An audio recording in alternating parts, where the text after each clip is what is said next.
मुख्यमंत्री माझी लाडकी बहीण योजनेचे पैसे जर अजूनही तुमच्या बँक खात्यात जमा झालेले नसतील तर तुम्ही या 4 ठिकाणी तक्रार नोंदवू शकता। अवघ्या 2 ते 3 दिवसात लाडकी बहीण योजनेचे पैसे तुमच्या खात्यात जमा झालेले तुम्हाला दिसून येतील। एकूण 4 मार्ग आहेत। 3 मार्ग तर असे आहेत की ज्या मार्गाने तुम्ही घर बसल्या तक्रार अगदी तुमच्या मोबाईलवरून नोंदवू शकता आणि तुमचे योजनेचे पैसे तुम्हाला मिळू लागतील। एका प्रकारासाठी मात्र तुम्हाला थोडंसं तुमच्या घराबाहेर पडावं लागेल आणि एका जवळच्या केंद्रात जाऊन तुम्हाला तिथे ही तक्रार द्यायची आहे। तर हे 4ही मार्ग आपण सविस्तर जाणून घेणार आहोत। तुम्हा सर्वांना माहिती आहे की अनेक महिलांना 3,000 रुपये मिळालेले आहेत। ज्यांना अजून मिळालेले नाहीत फक्त त्यांनीच ही तक्रार नोंदवायची। म्हणजे तुमचा फॉर्म जर मंजूर आहे, अप्रूव्ह आहे आणि तरीही जर तुम्हाला अजून 3,000 रुपये आलेले नसतील तर आणि तरच ही तक्रार तुम्ही नोंदवा। अन्यथा तुमचा अर्ज मंजूर नाही, अर्जामध्ये काही त्रुटी आहेत, अर्ज डिसअप्रूव्ह झालाय, रिजेक्ट झालाय, अशा कारणांसाठी इथे तुम्ही तक्रार नोंदवू नका। हे 4 मार्ग फक्त आणि फक्त ज्यांना अर्ज मंजूर होऊनही योजनेचे पैसे मात्र मिळालेले नाहीत, ज्यांच्या खात्यात 3,000 रुपये जुलै आणि ऑगस्ट या 2 महिन्यांचे 1500 मिळून 3,000 रुपये ज्यांच्या खात्यात आलेले नाहीत, केवळ त्याच महिलांसाठी, भगिनींसाठी ही 4 तक्रार केंद्र आहेत। तर ही 4 तक्रार केंद्र आपण झटपट जाणून घेऊया। मात्र व्हिडिओमध्ये पुढे जाण्यापूर्वी आताच आपल्या या युट्यूब चॅनलला सबस्क्राईब करा, जेणेकरून या योजनेशी संबंधित प्रत्येक महत्त्वपूर्ण अपडेट आणि माहिती तुमच्यापर्यंत सहजासहजी मिळत राहील आणि व्हिडिओला लाईक नक्की करा। तर पहा, तुम्हा सर्वांना आता अनेक जणांना माहीत झालं असेल की लाडकी बहीण योजनेचा 3रा हप्ता हा 29 सप्टेंबर पासून महिलांच्या बँक खात्यात जमा होणार आहे। होय, 29 सप्टेंबर पासून नुकतंच हे जे अपडेट आहे ते आदितीताई तटकरे महिला व बालविकास मंत्री आहेत, त्यांनी प्रसार माध्यमांशी बोलताना आज सांगितले। तेव्हा 29 तारखेपर्यंत तुम्हाला 3ऱ्या हप्त्याची वाट पाहावी लागेल। आता अनेक जण म्हणतात की 3रा हप्ता फक्त 1,500 रुपये मिळेल, तर काहींना 4,500 रुपये सुद्धा मिळणार आहे। परंतु महत्वाची गोष्ट अशी, हे बघा, मी तुम्हाला 4 मार्ग का सांगतोय, कारण अनेक बहिणींना फॉर्म अप्रूव्ह होऊन अनेक दिवस होऊन गेलेत तरीही पैसे मिळालेले नाहीत। तर त्या महिलांनी ही तक्रार करायची, कारण त्यांना गॅरंटी नाही की 29 तारखेला सुद्धा त्यांच्या खात्यावर पैसे जमा होतील म्हणून। तर मी 4 मार्ग सांगतोय, हे 4 मार्गाचा अवलंब नक्की करा। पहिली गोष्ट, महाराष्ट्रवादी व्हॉट्सअप हेल्पलाईन। महाराष्ट्रवादी हा अजित पवारांच्या राष्ट्रवादीनं सुरू केलेला एक व्हॉट्सअप नंबर आहे।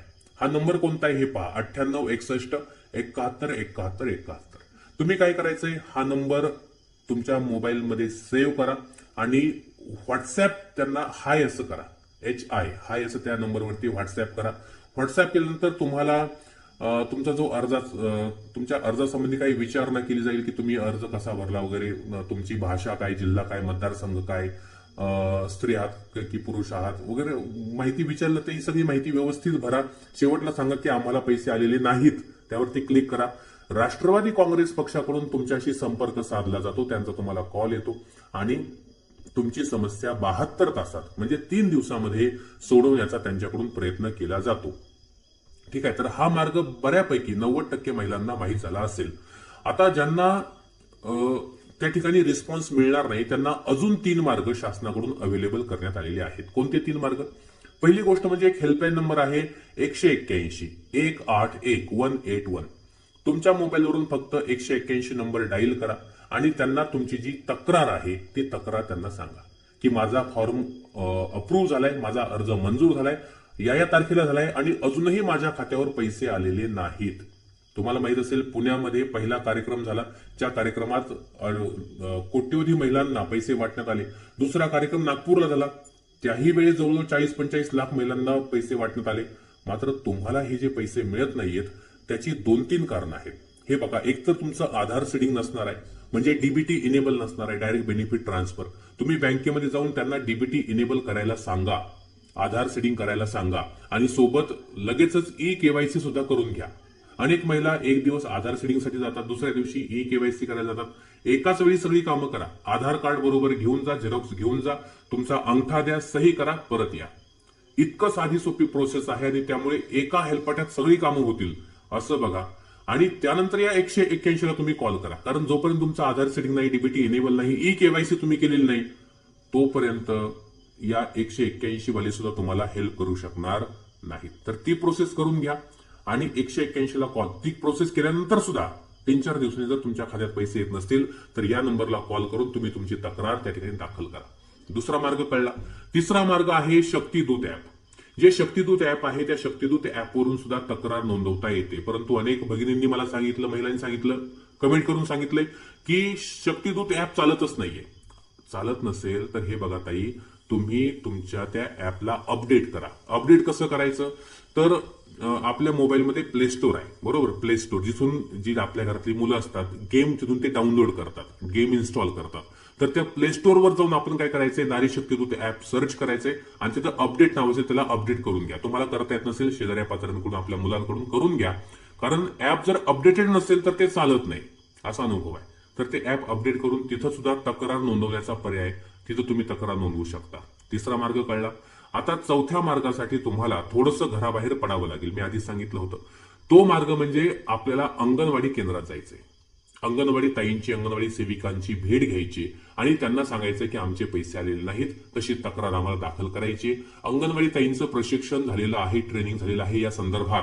त्यामुळे त्यांनी जर टाळाटाळ करण्याचा प्रयत्न केला तर त्यांना सांगा की आम्ही अशा प्रकारची माहिती अमुक अमुक युट्यूब चॅनलवर पाहिलेली आहे, वर्तमानपत्रामध्ये, वृत्तपत्रांमध्ये माहिती प्रकाशित झाली आहे आणि सरकारच्या वेबसाईटवर सुद्धा मेन्शन आहे की अंगणवाडी केंद्रामध्ये जाऊन आपण तक्रार दाखल करू शकतो लाडकी बहीण योजनेसंबंधी.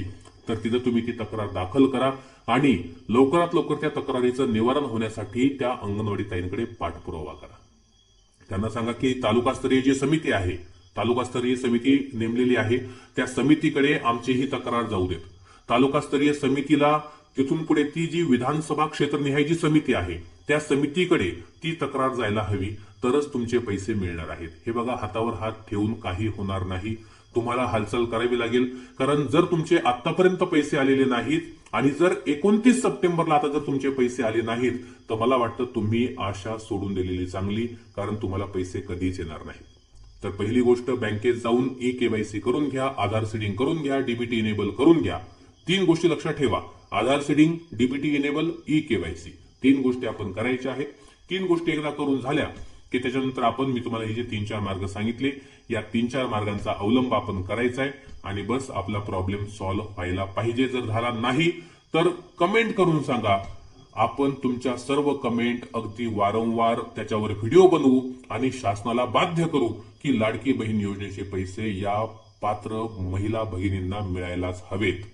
ठीक आहे, तर ही प्रोसेस करून घ्या. जर पैसे आले नाही, आपल्या चॅनलवरती या, त्या ठिकाणी कमेंट करा, सर्व व्यवस्थित समजावून सांगा. तुमच्या त्या कमेंटची आम्ही नक्की त्या ठिकाणी नोंद घेऊ, त्या कमेंटवर आधारित व्हिडिओज बनवू आणि ते व्हिडिओ मुख्यमंत्री साहेबांपर्यंत, आदितीताईंपर्यंत कसे पोहोचतील याचीही तजवीज आपण नक्की करू. त्यांना त्यांचे जे काही ट्विटर हँडल्स आहेत, त्याला आपण एक्स असं सध्या म्हणतो, त्यावरती ते व्हिडिओज आपण त्या ठिकाणी शेअर करू, त्यांना ते सांगू. तेव्हा काळजी करू नका. आज आपण हे जे 3-4 मार्ग पाहिले ते एकदा करून पहा. व्हिडिओ आवडला असेल व्हिडिओला लाईक करा, जास्तीत जास्त महिला भगिनींना हा व्हिडिओ शेअर करा, जेणेकरून त्याच्या काळजीत आहेत की पैसे अजूनही आलेले नाहीत, त्यांना त्यांच्या हक्काचे पैसे मिळतील. आणि हो, कमेंट करून सांगा की सरकारचा हा रिस्पॉन्स तुम्हाला योग्य वाटतोय की नाही, योजनेचे पैसे मिळावेत असं तुम्हाला वाटतंय की नाही. धन्यवाद.